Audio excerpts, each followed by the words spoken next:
Chers téléspectateurs de Wafrica TV, bienvenue dans cette émission Interrogeons-nous. Émission qui nous permet de questionner les concepts et d'appréhender la réalité. Merci d'être avec nous dans cette marche pour l'Afrique, cette marche à la participation à la construction du monde. Bonjour professeur Mouchili. Bonjour et merci pour l'invitation. Merci infiniment d'être là avec nous pour réfléchir ce matin sur la thématique logique et progrès des sciences. Professeur Mouchili, nous entendons quand on raisonne au quotidien, on ne va pas dire dans le commun, mais aussi dans des milieux comme à l'université, dire qu'un raisonnement n'est pas logique ou alors qu'il est logique. Et c'est important que nous essayons de comprendre ce que c'est que la logique. Et pour commencer l'émission, je veux bien que vous nous dites ce qu'on peut entendre dans le concept de logique. Il faut entendre par logique le mode de raisonnement qui s'adosse sur un principe de clarté, de rigueur et de cohérence qu'on retrouve très précisément dans la mathématique. Parce que pour être logique, fluide dans son raisonnement, dans le raisonnement, les différentes formes de savoir qui existent empruntent à la mathématique cette démarche. Mais il faut aussi savoir que la logique comme instrument rendant fluide, clair, le discours ou le langage d'une discipline scientifique est une question propre à l'histoire de la philosophie et à l'histoire des sciences.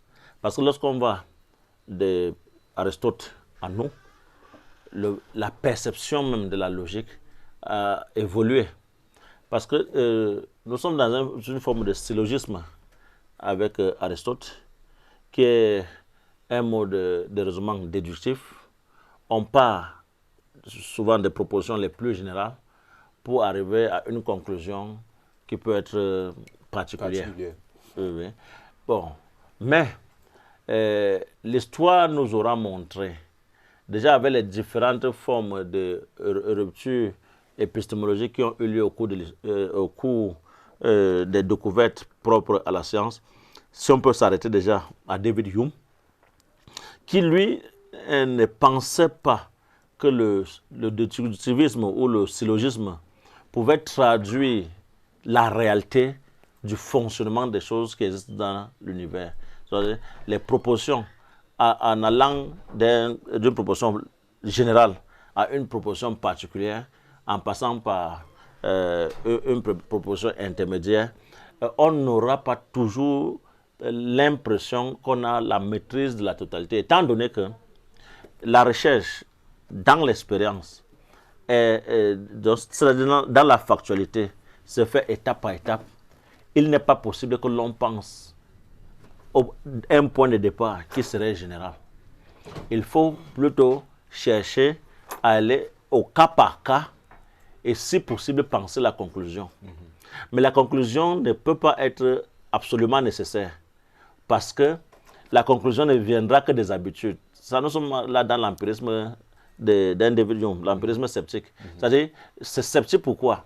Parce que c'est un mode de raisonnement logique qui n'est pas déterminé par un principe de nécessité devant fonder la prégnance même de la connaissance. On fonctionne comme si on était dans une sorte de psychologisme, et de psychologisme. Voilà. Dans le psychologisme, notre cerveau est habitué à voir des choses se dérouler d'une certaine manière. Et on n'a plus l'impression que cela pourrait se faire autrement. Mais Hume dit, ne connaissant pas tous les déterminants de chaque fait, ou bien tous les déterminants de chaque chose, n'allons pas vite en conclusion parce que l'eau pourrait être au feu et n'est pas bouillie absolument. Par conséquent, les 100 degrés ne sont pas nécessairement des choses qu'on pourrait atteindre. Donc, il faut mesurer notre façon de tirer des conclusions. Donc, nous sommes là, chez Hume, il n'y a pas de principe nécessaire à la connaissance. Voilà. Bon, mais ce psychologisme plonge l'homme dans on ne peut même pas parler d'incertitude parce qu'il faut, pour qu'on parle d'incertitude, il faut déjà un principe rendant nécessaire le savoir. Mais Kant, à son tour, va voir que si le psychologisme de Hume n'a pas pu résoudre le problème de la nécessité de la connaissance, c'est parce que il a tout simplement, en remettant en question le rationalisme dogmatique, pensé que les faits seuls étaient premiers et déterminaient notre faculté à connaître, imposaient à cette faculté sa façon d'être, au point où la faculté de connaître n'est qu'un réceptacle qui reçoit les événements au cas par cas pendant notre parcours existentiel. Et Kant s'inquiète de ce qu'un homme aussi intelligent n'ait pas pu penser un principe fondant la science en nécessité. Or, il a bien pensé ce qu'il fallait faire pour que la philosophie devienne une science rigoureuse. Et cette pensée l'a même réveillé, nous parlons de Kant, de son sommeil dogmatique. Pourquoi je dis sommeil dogmatique? Parce que lui aussi était enfermé dans la logique du rationalisme dogmatique, qui croyait que la raison était méthode. La raison trouvait en elle-même les éléments de ses investigations. La raison pouvait, un peu comme chez Hegel, c'est-à-dire le rationnel n'est pas nécessairement ce qui existe dans le factuel, mais c'est ce qui a été formalisé de façon intelligible dans la raison. Oui, oui. C'est-à-dire quand on arrive au niveau de la conscience de soi, on peut avoir une connaissance totalisante sur le monde. Oui. Il reprend à cet effet Descartes qui parlait de la possibilité de former à partir de notre seule raison des figures de 1000 côtés et auxquelles on pouvait donner une définition claire et distincte à partir de l'idée qu'on en avait. Bon, toutes ces formes de logique ne nous mettaient pas en présence d'une science qui se veut nécessaire. Or, dans le principe de la nécessité de la science, quand Kant veut construire son projet de connaissance, il se dit qu'on doit quitter les jugements analytiques, on doit quitter l'empirisme sceptique, on doit s'inscrire dans une logique de jugement synthétique a priori, parce que pour lui, la connaissance devrait commencer par les sens, même si elle n'en dérive pas. Parce que c'est l'entendement humain qui donne sens et forme aux choses qui existent dans l'expérience. C'est vrai que Kant aussi a été limité. Et puisqu'on ne peut connaître que les phénomènes, les autres éléments des phénomènes qui sont comme des figures cachées des phénomènes sont des noumens pour lesquels notre entendement n'a pas le pouvoir. Donc, c'est-à-dire, nous n'avons pas un entendement capable d'intelligibiliser le domaine du noumen. On connaît la chose en tant que phénomène parce qu'elle s'exprime en nous à travers nos sens. Ça veut dire qu'avec Kant, on ne pense pas à l'imagination, à ce que pourrait faire notre imagination.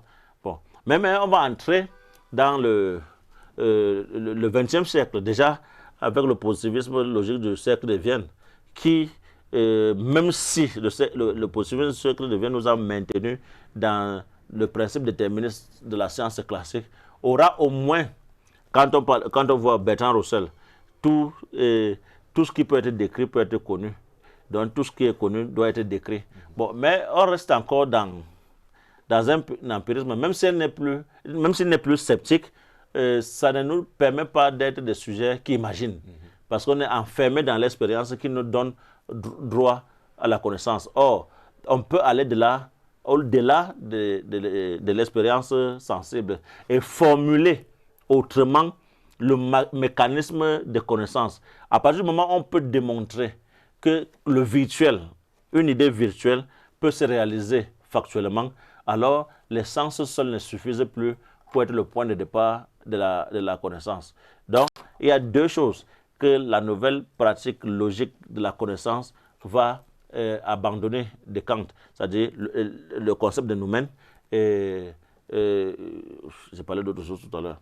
Le concept de noumen est celui de l'expérience comme le seul point de départ de la science. Voilà, c'est ces deux choses. Or, avec la logique la logique contemporaine qui est fondamentalement mathématique. C'est vrai, on a les jugements synthétiques a priori, avec les chiffres que nous formulons, qui sont des représentations abstraites des choses existantes. Mais aussi, il y a la nécessité de fonder le savoir sur un principe de nécessité, excusez la répétition. Ça veut dire quoi?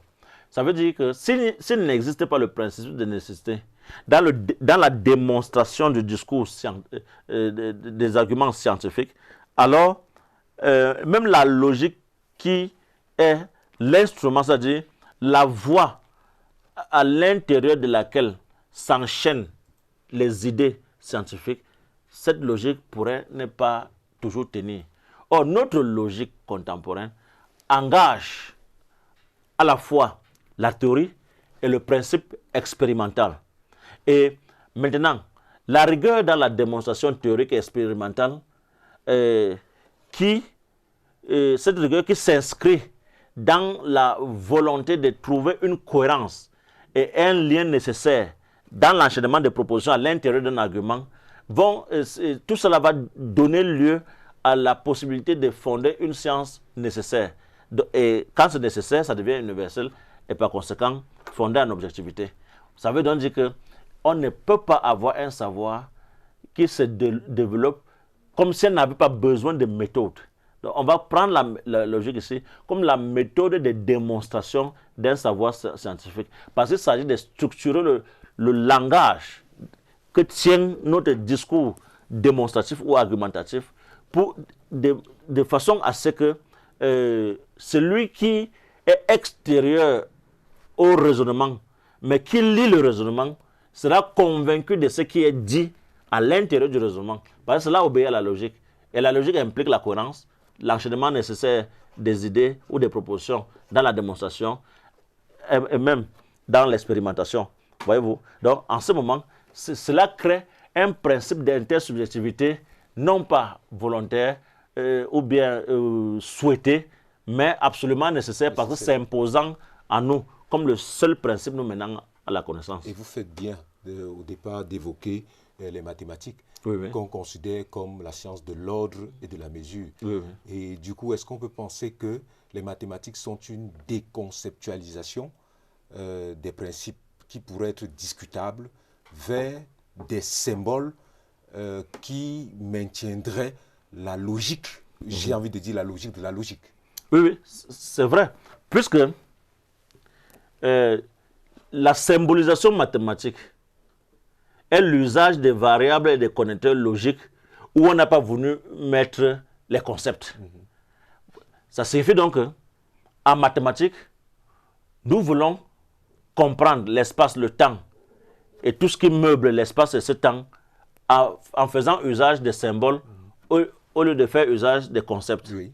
Donc, qui peuvent être à multiples sens. Oui, à multiples sens. Oui. Et la précision dans la volonté de montrer une chose nous invite quelquefois à symboliser pour qu'il n'y ait pas de confusion. Très bien.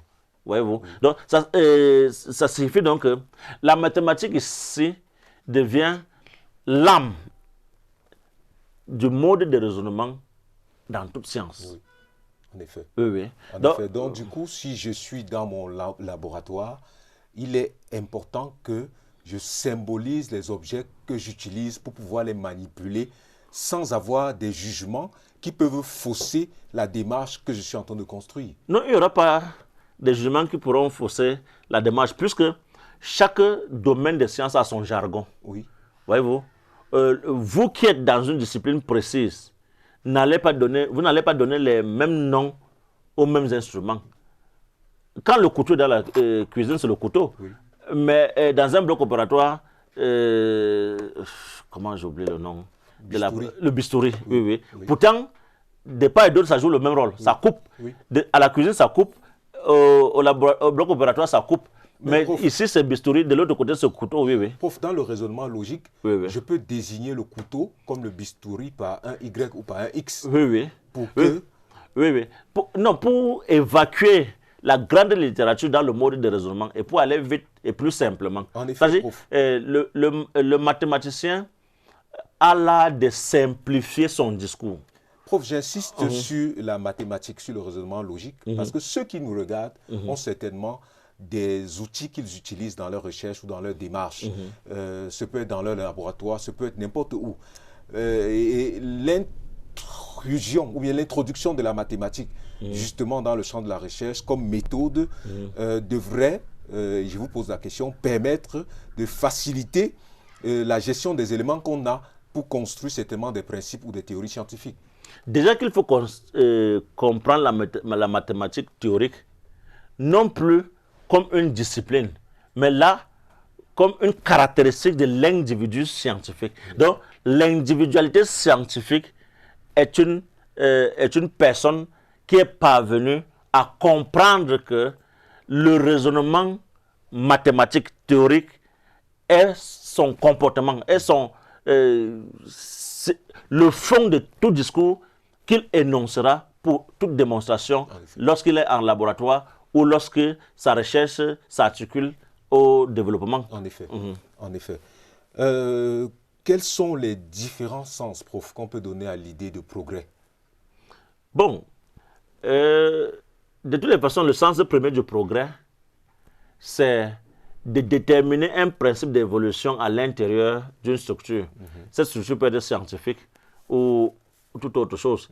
Bon, s'il n'y a pas une logique d'évolution à l'intérieur, il faudra savoir que là, il n'y a pas de progrès. Mais le progrès, bon, maintenant, il faut savoir ce qui fait le progrès.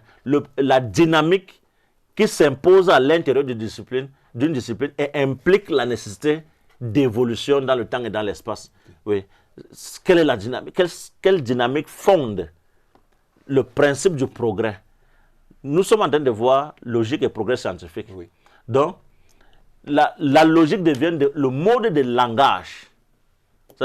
Donc, c'est ce qui détermine le type de langage que doit utiliser un scientifique pour être constamment ouvert à la remise en cause ou à la falsifiabilité. Oui, prof. Voyez-vous? Ça veut dire que s'il fallait faire de la science une discipline qui veut se faire, qui veut avoir pour elle dans son sein un chapelet comme dans la religion, c'est un chapelet qui ne se fermerait jamais. Contrairement au chapelet du musulman ou du catholique qui sont des systèmes fermés. Parce que la vérité là-bas est fermée, est finie. Il n'y a plus rien à ajouter. Donc le nombre de grains que comporte un chapelet dit tout ce qu'il faut faire, tout ce qu'il faut savoir de la vérité religieuse. Or, puisque la science est totalement ouverte, voyez-vous, la dynamique qu'impose la logique de la réflexion scientifique ouvre indéfiniment la science à la logique des progrès. Voyez-vous? Bon, donc à l'intérieur de la science, on ne peut pas concevoir un chapelet. Voyez-vous? Bon, ça c'est juste pour faire une caricature. Oui, et on sort des chapelles. Oui, on sort des chapelles. Des cercles fermés pour être dans la logique. Et je voulais ramener au concept d'évolution que vous avez évoqué tout à l'heure. Est-ce qu'on peut poser à côté le terme de remise en question? Oui, là, ça dit, l'évolution n'a lieu que parce qu'à l'intérieur de chaque paradigme scientifique, il peut y avoir des moments de crise. Et ces moments de crise obligent à aller de l'avant, à dépasser le paradigme en vigueur. Voyez-vous? Les exemples simples sont monnaie courante. Vous n'avez qu'à voir, aujourd'hui, nous ne traitons plus le paludisme à partir de la nivaquine, par exemple. Oui. Ça, ce n'est qu'un exemple. Mais pourquoi? Parce que l'immunologie et la microbiologie ont davantage progressé. On maîtrise mieux le système cellulaire de l'homme. On sait quelle est la molécule la plus efficace pour réduire et pour détruire le paludisme en l'homme. Voyez-vous? Bon, voilà une logique de progrès. Pourquoi? Parce que l'ouverture de la science à la falsifiabilité permet de supposer que chaque réponse donnée à une question est une nouvelle question pour de prochaines recherches. Donc, toutes les réponses scientifiques sont des hypothèses de recherche. Voyez-vous? Donc, ce qui fonde l'esprit scientifique, c'est la remise en question permanente, c'est-à-dire la critique permanente. Et cette critique permanente signifie volonté de falsifier toute réponse déjà donnée. rajoutons peut-être même que, pas nécessairement parce qu'on observe une crise, puisque le philosophe dit que chaque fois qu'il a une réponse, il a une nouvelle question. C'est-à-dire que lui-même réussit à susciter le problème pour pouvoir voir si on ne peut pas faire toujours mieux et davantage. Et là, vous voyez que la philosophie et la science ont le même mode dialectique. Oui. La remise en question du déjà là, en philosophie. Et l'ouverture de chaque réponse scientifique à de nouvelles interrogations. Ce qui fait que de chaque réponse scientifique, une hypothèse pour de nouvelles recherches. Et c'est à ce niveau que vous devez voir la complémentarité dynamique qui existe entre la philosophie et la science. Parce que la philosophie emprunte à la mathématique le raisonnement logique pour se faire elle aussi dynamique. Voyez-vous, si on était resté dans le mode des raisonnements logiques, syllogistiques d'un Aristote, on ne constaterait pas beaucoup de progrès dans la science, dans la philosophie. Prenons un seul exemple. Tous les hommes sont mortels, Socrate était un homme dont Socrate est mortel. Vous voyez, il faut 3 propositions pour dire quelque chose qui aurait pu être dit en une phrase. Socrate mourra comme tous les hommes. Comme tous les hommes. On aurait pu dire ça. Vous voyez. Mais le mode de raisonnement aristotélicien nous maintenait dans des longs discours pour dire, et c'est pour cette raison que quand on parle de jugement analytique a priori, c'est-à-dire la décomposition d'une proposition en des attributs qui constituent déjà par nature cette proposition. Des jugements synthétiques. Non, quand tu parles de jugement analytique a priori, qu'il faut quitter au profit des jugements synthétiques a priori. Ouais, parce que dans les jugements analytiques a priori, on a par exemple le syllogisme d'un Aristote. C'est un jugement analytique a priori. Voyez-vous? Voilà. Or, dans les jugements synthétiques a priori, on s'appuie sur l'expérience pour construire un concept qui va symboliser l'existence dans l'expérience de cet objet. Or, chez Platon, par exemple, le concept n'a pas de référent factuel. Parce que une idée qui se rattache au factuel est soumise à la dégénérescence, à la corruption, à la génération. Elle est imparfaite. Oui, elle est imparfaite. Or, l'idée d'une connaissance doit être parfaite, éternelle, immuable. Voyez-vous? Et c'est pour ça qu'ils pensent le monde en 2 dimensions. Le monde des idées et le monde sensible. Le monde des idées que les physiciens de la même période vont appeler le monde supralunaire. Et le monde des idées qu'on va appeler le monde infralunaire. Un peu comme si les objets du monde infralunaire sont des représentations imparfaites des choses qui existent parfaitement dans ce monde des idées. Voyez-vous? Or, chez Platon, vous voyez que la méthode de la connaissance de Platon n'est pas nécessairement discursive et progressive. Pourquoi? Parce que chez Platon, on cherche ce qu'on connaît déjà. Puisque la théorie de la réminiscence consiste à bousculer l'âme pour qu'elle se souvienne de ce qu'elle connaissait déjà lorsqu'elle a précédemment vécu dans le monde des idées. Et la chute, l'incarnation des âmes dans les corps, pendant le moment de chute, c'était si brutal que les âmes sont devenues oublieuses. Donc il faut susciter la réminiscence, le rappel. Ça veut dire que chez Platon, on ne cherche pas nécessairement ce qu'on ne connaît pas encore. Or, dans notre science actuelle, nous cherchons ce que nous ne connaissons pas. La science fait des sauts dans l'inconnu. C'est pour ça que la science est plus une prise de risque qu'une volonté de se conformer à ce qu'on devrait connaître et qui existe par nature. Prof, est-ce qu'on peut penser que ce qui fait l'essence de la science classique, c'est les généralités et que l'erreur de ces scientifiques classiques-là aurait été de penser que la vérité pourrait être, on pouvait voir la vérité de manière générale. Et que la science moderne ramène chaque fois la raison à un objet précis à analyser pour avoir une vérité, même si on peut derrière avoir des théories qui peuvent regrouper les faits qui se ressemblent. Je dirais que c'est l'apriorisme doublé du déterminisme. Ça veut dire qu'on a une idée de l'homme qu'on veut penser comme, comme déterminant ontologique de la nature de l'être de l'homme. Oui, de l'être humain. Or, on ne peut pas savoir ce qu'est l'homme juste en le voyant passant dans la rue. et en supposant que l'homme existerait parfaitement dans un autre monde. Et c'est ça, le christianisme n'est pas allé chercher loin. Si il y a un monde des idées, qui est le monde de la perfection, pourquoi ne penserait-on pas que dans ce monde de la perfection existerait un Dieu qui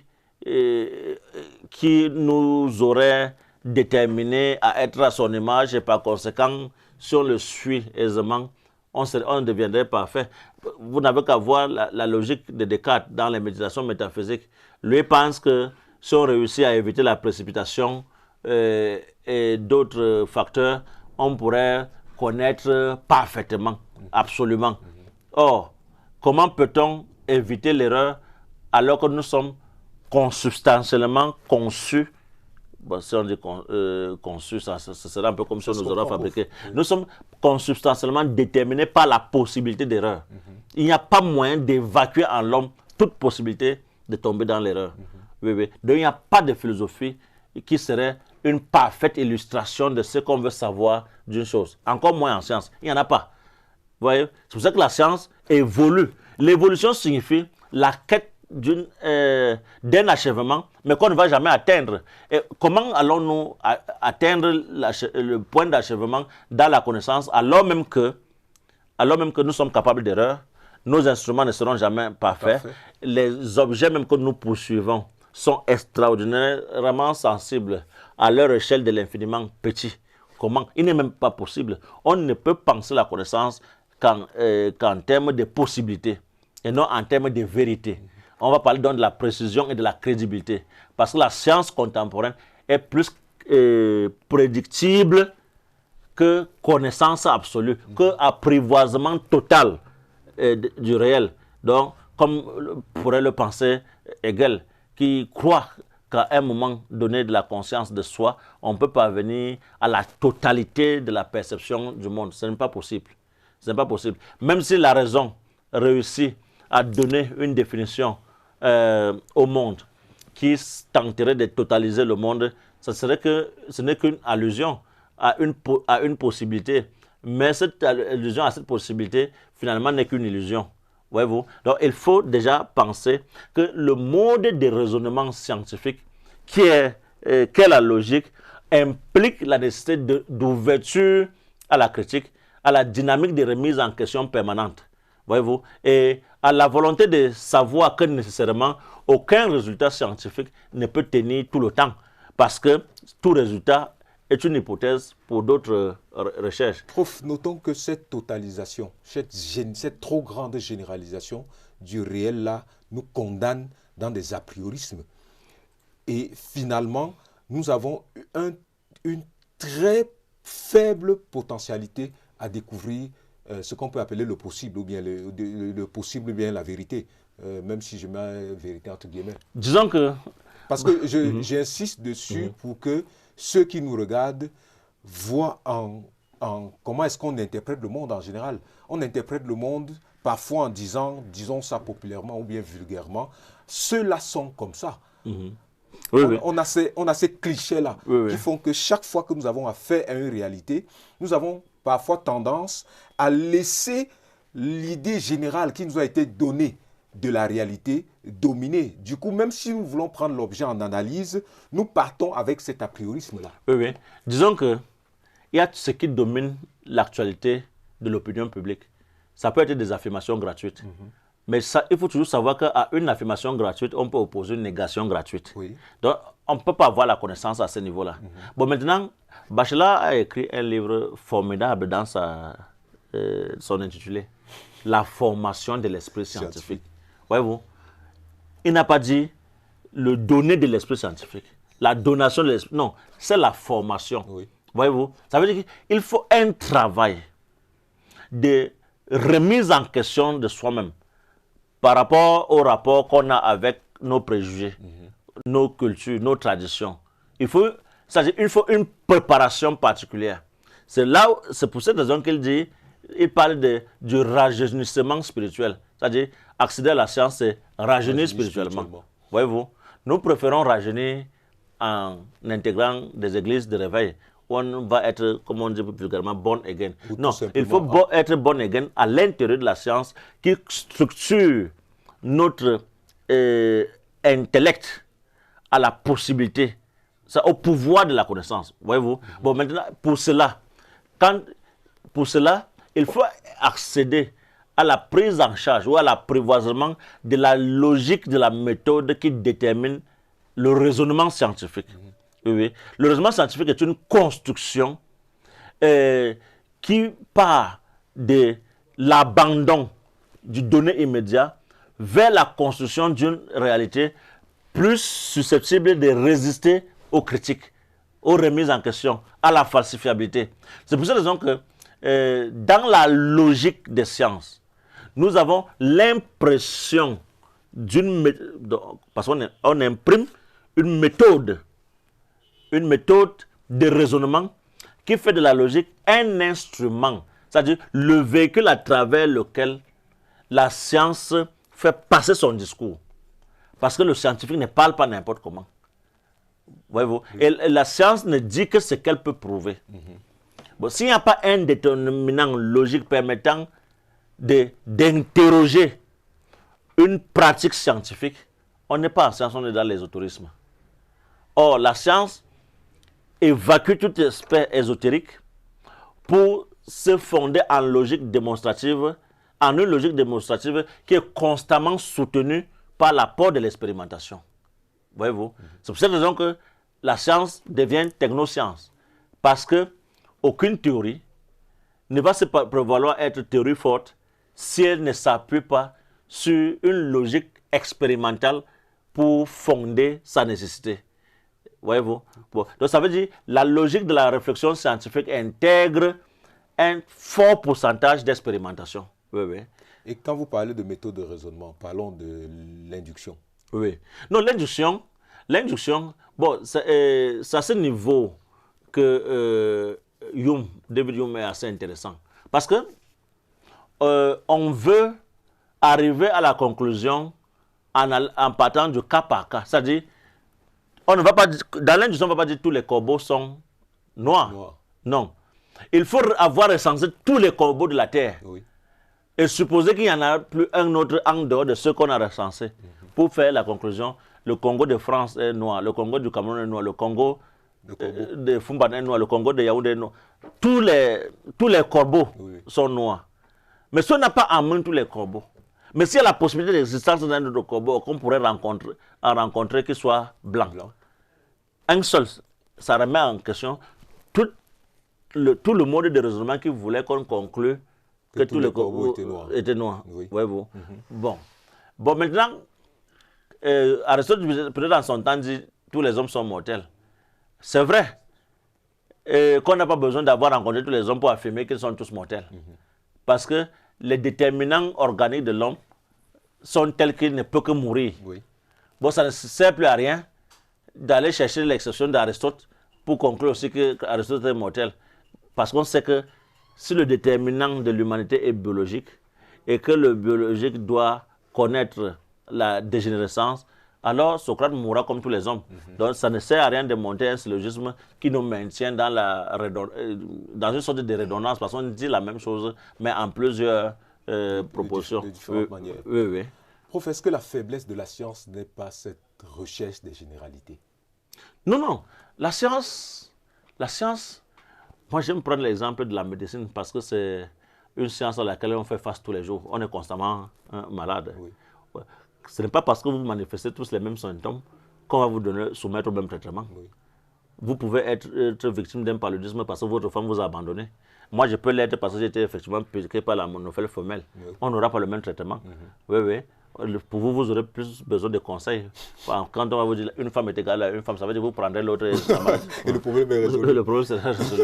Or, moi, j'aurais absolument besoin de ce traitement qui me permettra de sortir de la maladie. Oui. Donc la science est la seule discipline qui nous permet de comprendre la totalité, mais en partant de l'infiniment petit. Voyez-vous?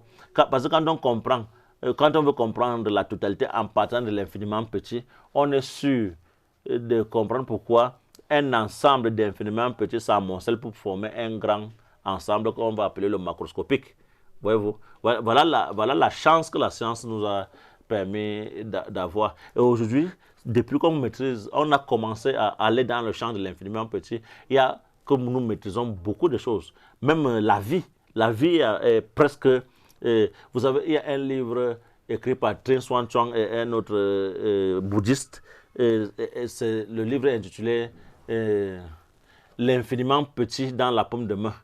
Voyez-vous? C'est-à-dire, parce que ça veut dire quoi? Ça veut dire que l'infiniment petit est l'élément qui, lorsqu'il est compris, nous amène à comprendre l'infiniment grand. Le reste. Oui. Parce que l'infiniment grand est né de l'infiniment petit. Donc, quand on a compris l'infiniment petit... Or, nous avons commencé la science par raisonner à l'échelle du macroscopique. Ce qui nous a enfermés dans une sorte de description qui nous faisait croire que l'image que les sens nous renvoient de la réalité est l'image parfaite de cette réalité et par conséquent, la description que nous en faisons nous donne droit à la connaissance totale de la chose. Voyez-vous? Mais l'infiniment petit n'est pas un donné immédiat. Ce n'est pas facile de comprendre que cette table qui à l'échelle macroscopique est continue n'est pas un objet continu. Aucun objet n'est continu. Si l'objet était continu, par exemple, la radiographie serait impossible. Comment passeraient les photons lumineux pour aller filmer l'intérieur de l'organisme? L'IRM serait... Bon, c'est parce que la matière est discontinue que c'est possible. Voyez-vous? Oui. Bon, maintenant, comment donc a-t-on fait pour penser le monde comme nous l'avons pensé pendant autant de siècles? C'est parce que pendant la même antiquité grecque où on avait des Ioniens, on ne les a pas tellement considérés, mais on a davantage considéré ceux qui fondaient la connaissance à partir des principes idéalistes, à l'instar de Socrate, Platon et autres. Démocrite, qui est un prosocratique, a déjà dit en son temps qu'il y a un élément qui est le plus petit dans la matière, c'est l'atome. C'est Démocrite qui crée le mot atome. Hein? Bon, mais est-ce qu'on a pris en charge ce que Démocrite a dit? On a préféré continuer à penser avec Parménide qu'un objet est divisible à l'infini. C'est-à-dire, quand vous coupez une chose à moitié, il y aura toujours la moitié, et vous ne finirez jamais d'avoir coupé. Une possibilité de couper. Bon, mais Démocrite, Parménide, avec une autre expérience, il ne peut pas réussir. Si vous vous mettez là-bas, à une distance de moi, et moi j'utilise une flèche qui vient vers vous, parce qu'il faudra que la flèche fasse sur la moitié de la distance qu'elle a parcouru, la moitié de la moitié, est-ce que la flèche ne va jamais vous atteindre? La flèche va vous atteindre parce que, la force d'action que je mets sur la flèche est limitée dans le temps et dans l'espace. Et en dehors de cela, la flèche qui vient vers vous ne va pas toujours à la vitesse souhaitée, parce que c'est ce qu'on appelle l'effet de frottement. Puisque la flèche qui vient vers vous rencontre une atmosphère qui ne se laisse pas pénétrer comme ça. Donc ça ne va jamais arriver à la vitesse que j'ai souhaité. Mais je dois avoir une force de propulsion très forte pour que ça arrive quand même à vous. Oui. Si au départ, ça devait créer une chute sur vous d'un élément qui pèse 120 kg, mais au fur et à mesure que la flèche évolue, ça ne gagne pas en force de propulsion. Ça perd parce que l'atmosphère n'étant pas le vide, ça ralentit la flèche.